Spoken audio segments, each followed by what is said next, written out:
जय हिंद। आज हम लोग पढ़ने वाले हैं हिंदी का एक टॉपिक, ठीक है। वो क्या है? हिंदी ध्वनियों के उच्चारण स्थान। हम लोग जानेंगे कि हम लोग हिंदी का उच्चारण, हिंदी के जो वर्ण होते हैं उसका उच्चारण कैसे किया जाता है, कौन सा किस में कैटेगरी में आता है, ठीक है। इन सब टॉपिकों को हम लोग पढ़ने वाले हैं। तो आप लोग इस वीडियो में अंत तक बने रहें। और आप जो गलतियाँ करते हैं, अक्सर हम लोग के स्कूलों में जो शिक्षक हैं नए नए, ठीक है, वो लोग बहुत सारी गलतियाँ हिंदी को पढ़ाने में कर रहे हैं, ठीक है। उदाहरण के तौर पर जैसे कि मान लेते हैं कि एक उदाहरण ले लेते हैं, जैसे कि अ जब भी पढ़ते हैं तो उसमें छोटा ई बड़ा ई कहते हैं, ठीक है। उसके बाद छोटा ऊ बड़ा ऊ, इन लोग का उच्चारण कैसे करना है ये नहीं बताते हैं। बस अपने समझ लीजिए कि थोड़ी सी जिम्मेवारी है, उसको साइडलाइन कर लेते हैं, ठीक है। उस जिम्मेवारी को हम लोग आज समझेंगे और पूरी तरीक़े से कौन से उच्चारण किसका कैसे होता है, सारी चीज़ को हम लोग जानने वाले हैं। साथ ही साथ हम लोग जानेंगे कौन कहाँ से बोला जाता है, हम लोग के मुंह से कहाँ से कौन सी आवाज़ निकलती है, ये सारे टॉपिक को जानने वाले हैं। तो आप इस वीडियो में बने रहें, ध्यान दीजिए। शुरू करते हैं। पहली बात कि हिंदी ध्वनियों के उच्चारण स्थान। यहाँ देखिए कंठ स्थान है, ये कंठ। आपके मुंह में कंठ आखिर है कहाँ? कंठ कहते किसे हैं, ठीक है। तो देखिए कंठ आपका कहाँ है? अंदर जाइएगा तो एक जिससे क्या बोलते हैं, देखिएगा एक ऐसे रहता है, ऐसे रहता है अंदर, अंदर की तरफ, ठीक है। उसको टॉन्सिल शायद कहते हैं ना। वो बढ़ जाता है तो खराश और छींक क्या बोलते हैं, खांसी पे खांसी आते रहता है। कंठ। अब कंठ जो होता है, कंठ से कौन कौन सी ध्वनियाँ निकलती है, ध्यान दीजिएगा। अ आ, उसके बाद क ख ग घ अंग। वहाँ से आ रहा है ना, पढ़ के देखिए।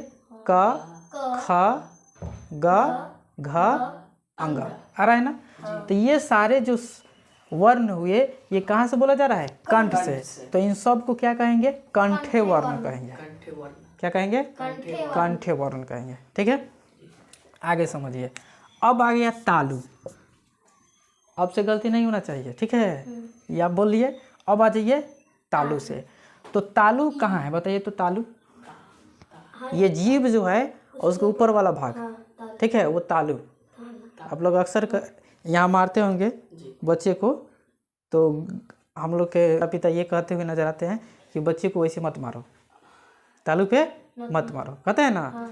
तो ये जो तालु है ना ऊपर की तरफ, इसमें जब जीभ टच करेगा तब जाकर ये ध्वनियाँ निकलती है, ठीक है। जब तक ये नहीं टच करेगा तब तक हमारी ध्वनि नहीं निकल पाएगी।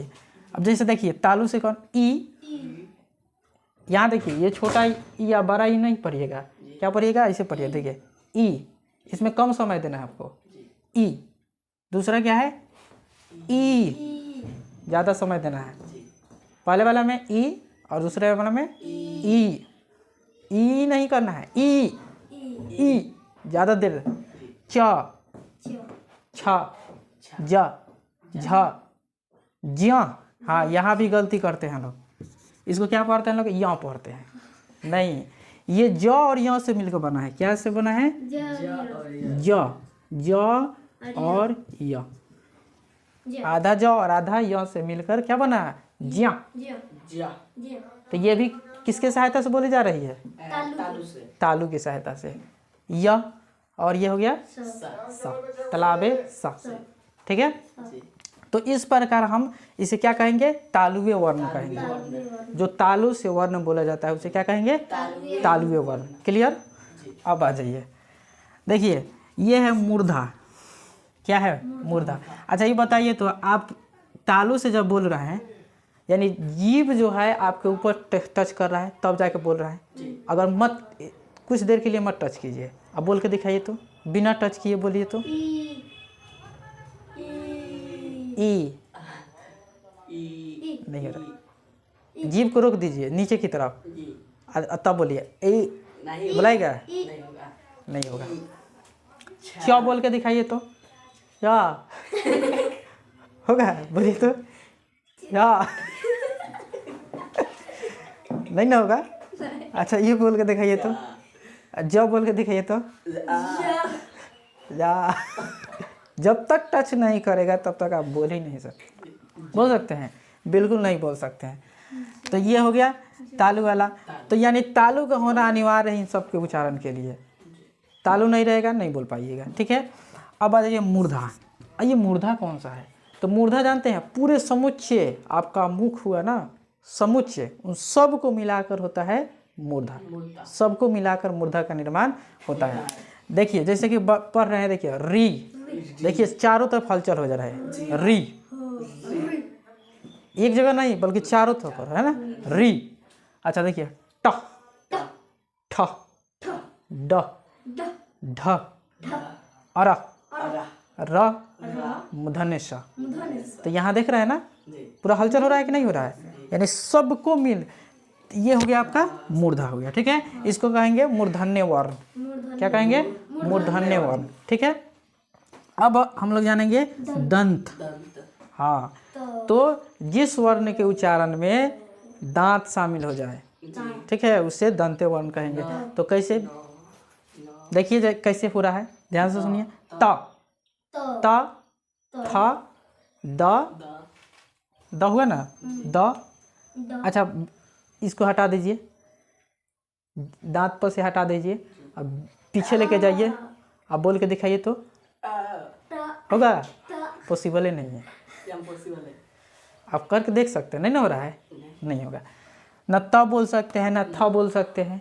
द ये क्या है? ड है। ढ, न, ल और स, ये दंत्य वर्ण है। यानी इन सब के उच्चारण में आपको दांत की सहायता लेनी पड़ेगी। हाँ, जीभ को दांत पे आना चाहिए या दांत पे से टच करना चाहिए। टच नहीं करेगा तब तक ये साउंड क्रिएट नहीं हो पाएगा, बोल ही नहीं सकते। र। अब देखिए, तो देख रहे हैं कि हम लोग दांत से बोल लिए, तो इसे कहेंगे दंत्य वर्ण हो गया। अब आ जाइए ओष्ठ। ओष्ठ, तो ओष्ठ में अब समझिए, ओष्ठ में क्या है? देखिए ऊ, देखिए यहाँ ऊ औ, यहीं देखिए अभी जितना स्कूल है ना, टीचर लोग इस पर ध्यान नहीं देते हैं, लेकिन देने की ज़रूरत है, ठीक है। ये छोटा या बड़ा या छोटा हुआ बड़ा ऊ बंद करें ना, क्योंकि आप ऐसे करके बच्चों को क्या कर देते हैं, उच्चारण में नहीं, जब बोलना होता है ना, जब शब्द जब बोलेगा वहाँ गलती कर देगा, क्योंकि दोनों को एक ही तरह बोलेगा। उल्लू, अब छोटा बोल रहा है कि बारह पर ऊन लिखना हो बड़ा वाला से, तो ऊन क्या होगा? ऊन। और छोटा सा बोलिएगा तो ऊन। समझ में आ रहा है ना? तो यहाँ हम लोग को समझने वाली बात है, तो इस पर ध्यान देने की जरूरत है, ठीक है। ऊ, उसके बाद पढ़ेंगे ऊ, ठीक है। प, फ, ब, भ, म। देखिए होंठ आ रहा है कि नहीं आ रहा है? प, देखिए तो दोनों होंठ सट रहा है। फ सट रहा है ना, ब, भ, म सट रहा है ना। तो हम इन सब को क्या कहेंगे? ओष्ठ्य वर्ण कहेंगे। क्या कहेंगे? ओष्ठ्य वर्ण। क्लियर? चलिए, अच्छा बिना होंठ के पढ़ सकते हैं? नहीं पढ़ सकते, नहीं होगा, होगा। अब आ जाइए कंठ तालु। कंठ तालु में क्या होता है जानते हैं? केवल दो ही है, ए और आए। इसे भी आपको छोटा ए या बड़ा ए मत कीजिएगा कभी भी, ठीक है। ए, उसके बाद आए। इसमें जीभ ठेक रहा नहीं, दांत ठेक रहा नहीं, होठ। इससे लिखाता है एरी, इससे लिखाता है, किससे लिखाता है? इससे, फर्स्ट वाले से। हाँ, ऐसे अगर लिखना हो तब इसका यूज कीजिएगा ना, ऐसे, एरी, ऐसे, समझ में ना। तो कंठ तालु से बोलने वाले जो शब्द, अब ये कंठ तालु में जानते हैं क्या है? कंठ भी है और तालु भी है। बोल के देखिए, ए, देखिए अंदर से आ रहा है ए, और तालु में भी थोड़ा सा स्पर्श कर रहा है, टच कर रहा है ना, ए कर रहा है, आए कर रहा है ना, कर रहा है। तो ये हो गया आपका कंठ तालुवे वर्ण कहेंगे। क्लियर? ठीक है। ये जिसमें भी जो भी एग्ज़ाम देने आप जाइएगा, कंपटीशन का कोई भी एग्ज़ाम देने जाइए, उसमें अगर आप हिंदी दे रहा है ग्रामर, तो वहाँ आपको ये सारी चीज़ देखने को मिलेगा। ठीक है। चलिए अब आगे बात करते हैं कंटोस्ट के बारे में, ठीक है। इसके बारे में कंटो डर लगेगा। हाँ ध्यान दीजिए, कहाँ थे हम?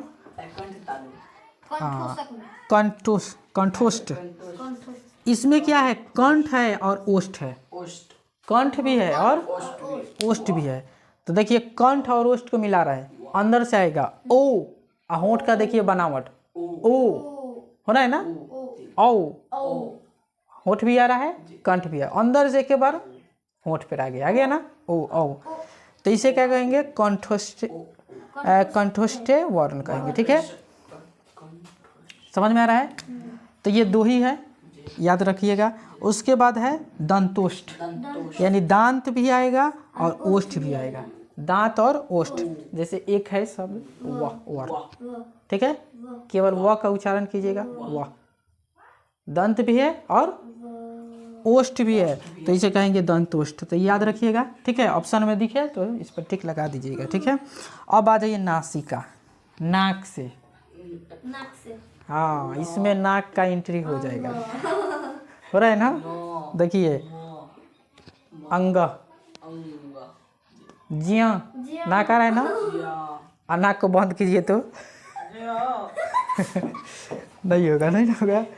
अच्छा यहाँ देखिए तो और उसके बाद न आ रहा है ना, नाक बंद कीजिए और नाक बोलिए तो म। तो ये हो गया नासिका वर्ण। तो इस प्रकार हम लोग देख लिए ना कि कौन से वर्ण का उच्चारण कहाँ से हो रहा है, कैसे हो रहा है, ठीक है। और आज से हम लोग अब सही उच्चारण करेंगे, क्योंकि जब तक हम लोग सही उच्चारण इसका नहीं करेंगे तब तक हम सही शब्द बोल ही नहीं सकते हैं, ठीक है। तो इतना ही रहने देते हैं आज के लिए, ठीक है। फिर हम लोग नेक्स्ट वीडियो में मिलेंगे, तब तक के लिए जय हिंद।